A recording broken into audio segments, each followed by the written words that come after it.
जय श्री कृष्णा। राधे राधे। कैसे हैं आप सब? उम्मीद करती हूँ आप सब अच्छे होंगे। ठाकुर जी कृपा आप सब पर यूँ ही बनी रहे और आप सब यूँ ही हंसते मुस्कुराते रहें, स्वस्थ रहें, मस्त रहें। और अगर वीडियो पसंद आ रही हो तो लाइक कीजिएगा, कमेंट कीजिएगा और वीडियो को शेयर भी कर दीजिएगा ताकि अच्छी अच्छी जानकारी सभी को प्राप्त होते रहें। तो चलिए शुरू करते हैं हम वीडियो। तो आज की वीडियो में लेकर आई हूँ कार्तिक में पड़ने वाली एकादशी की। तो ये एकादशी रमा एकादशी व्रत कथा के बारे में। तो चलिए आज हम सुनाएंगे रमा एकादशी की व्रत कथा। ठीक है, चलिए शुरू करते हैं। ओम नमः भगवते वासुदेवाय। धर्मराज युधिष्ठिर से कहने लगे कि हे भगवान, कार्तिक कृष्ण एकादशी का क्या नाम है, इसकी विधि क्या है, इसके करने से क्या फल मिलता है, सो आप विस्तार पूर्वक बताइए। भगवान श्री कृष्ण बोले कि कार्तिक कृष्ण पक्ष की एकादशी का नाम रमा है। यह बड़े बड़े पापों का नाश करने वाली है। इसका महात्म्य मैं तुम्हें से कहता हूँ, ध्यानपूर्वक आप सुनो। हे राजन, प्राचीन काल में मचुकुंद नाम का एक राजा था। उसकी इंद्र के साथ मित्रता थी और साथ ही यम, कुबेर, वरुण और विभीषण भी उसके मित्र थे। यह राजा बड़ा धर्मात्मा, विष्णु भक्त और न्याय के साथ राज करता था। उस राजा की एक कन्या थी जिसका नाम चंद्रभागा था और उस कन्या का विवाह चंद्रसेन के पुत्र शोभन के साथ हुआ था। एक समय वह शोभन ससुराल आया।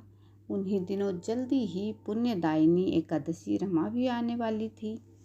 जब व्रत का दिन समीप आ गया तो चंद्रभागा के मन में अत्यंत सोच उत्पन्न हुआ कि मेरे पति अत्यंत दुर्बल हैं और मेरे पिता की आज्ञा अति कठोर है। दशमी को राजा ने ढोल बजवाकर सारे राज्य में यह घोषणा करवा दी कि एकादशी को भोजन नहीं करना चाहिए। ढोल की घोषणा सुनते ही शोभन को अत्यंत चिंता हुई। वो अपनी पत्नी से कहा कि हे प्रिय, अब क्या करना चाहिए? मैं किसी प्रकार भी भूख सहन नहीं कर पाऊंगा। ऐसा उपाय बतलाओ कि जिससे मेरे प्राण बच सकें, अन्यथा मेरे प्राण अवश्य ही चले जाएंगे। चंद्रभागा कहने लगी, हे स्वामी, मेरे पति के राज में एकादशी के दिन कोई भी भोजन नहीं करता है। मेरे पिता के राज में एकादशी के दिन कोई भी भोजन नहीं करता है। हाथी, घोड़ा, ऊंट, बिल्ली, गौ आदि भी तृण, अन्न, जल आदि ग्रहण नहीं कर सकते। फिर मनुष्य का तो कहना ही क्या है। यदि आप भोजन करना चाहते हैं तो किसी दूसरे स्थान पर चले जाइए, क्योंकि यदि आप यहीं रहना चाहते हैं तो आपको अवश्य ही व्रत करना पड़ेगा। ऐसा सुनकर शोभन कहने लगा कि हे प्रिय, मैं अवश्य व्रत करूंगा, जो भाग्य में होगा वह देखा जाएगा। इस प्रकार के विचार से शोभन ने व्रत रख लिया और वह भूख प्यास से अत्यंत पीड़ित होने लगा। जब सूर्य नारायण अस्त हो गए और रात्रि को जागरण का समय आया, जो वैष्णवों को अत्यंत हर्ष देने वाला था, परंतु शोभन के लिए अत्यंत दुखदायी था। प्रातःकाल होते ही शोभन के प्राण निकल गए। तब राजा ने सुगंधित काष्ठ से उनका दाह संस्कार करवाया, परंतु चंद्रभागा ने अपने पिता की आज्ञा से अपने शरीर को दग्ध नहीं किया और शोभन की अंत्येष्टि क्रिया के बाद अपने पिता के घर में ही रहने लगी। रमा एकादशी के प्रभाव से शोभन को मंदराचल पर्वत पर धन धान्य से युक्त तथा शत्रुओं से रहित एक सुंदर देवपुर प्राप्त हुआ। वह अत्यंत सुंदर रत्न और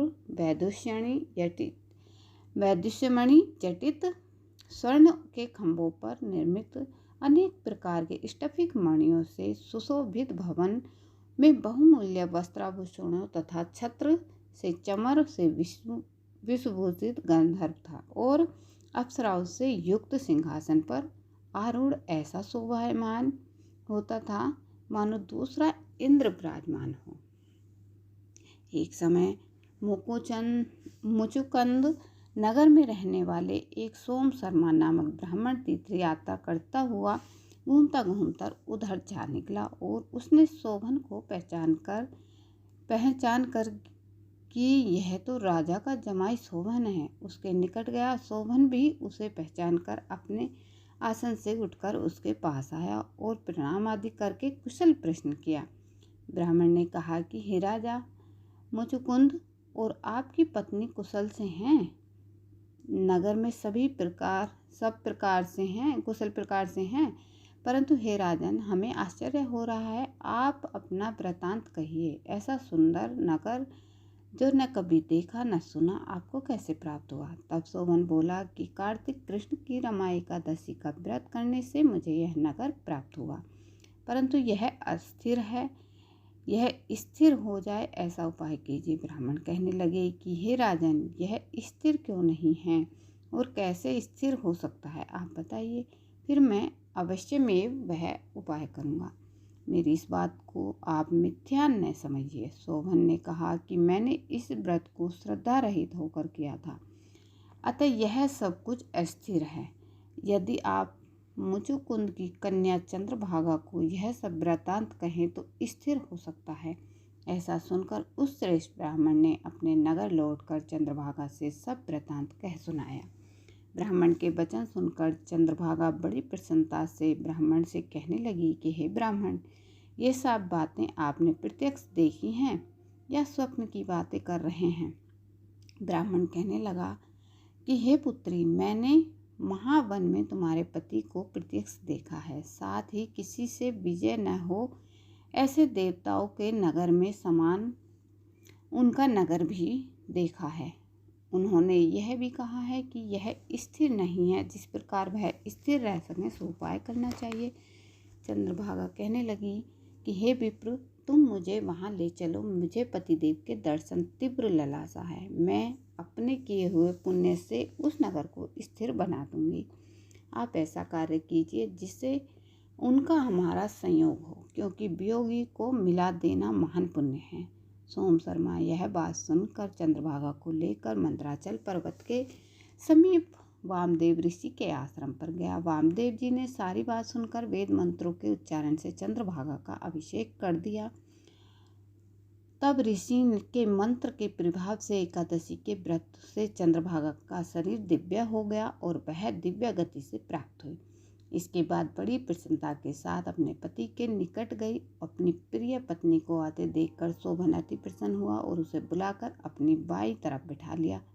चंद्रभागा कहने लगी कि हे प्राणनाथ, आप मेरे पुण्य को ग्रहण कीजिए। अपने पिता के घर जब मैं 8 वर्ष की थी तब से विधि पूर्वक एकादशी के व्रत को श्रद्धा पूर्वक करती आ रही हूँ। इस पुण्य के प्रताप से आपका यह नगर स्थिर हो जाएगा तथा समस्त कर्मों से युक्त होकर प्रलय के अंत तक रहेगा। इस पर चंद्रभागा ने दिव्य आभूषणों और वस्त्रों से सुसज्जित होकर अपने पति के साथ आनंद पूर्वक रहने लगी। हे राजन, यह मैंने रमा एकादशी का महात्म्य कहा है। जो मनुष्य इस व्रत को करते हैं उनके ब्रह्म हत्यादि समस्त पाप नष्ट हो जाते हैं। कृष्ण पक्ष और शुक्ल पक्ष दोनों की एकादशियां समान हैं। इनमें कोई भेदभाव नहीं है। दोनों समान फल देती हैं। जो मनुष्य इस महात्म्य को पढ़ते अथवा सुनते हैं समस्त पापों से छूटकर विष्णु लोक को प्राप्त होते हैं। तो कैसी लगी आपको रमा एकादशी की कथा? कमेंट करके ज़रूर बताइएगा। मैं मिलूंगी न्यू वीडियो के साथ। जय श्री कृष्णा। राधे।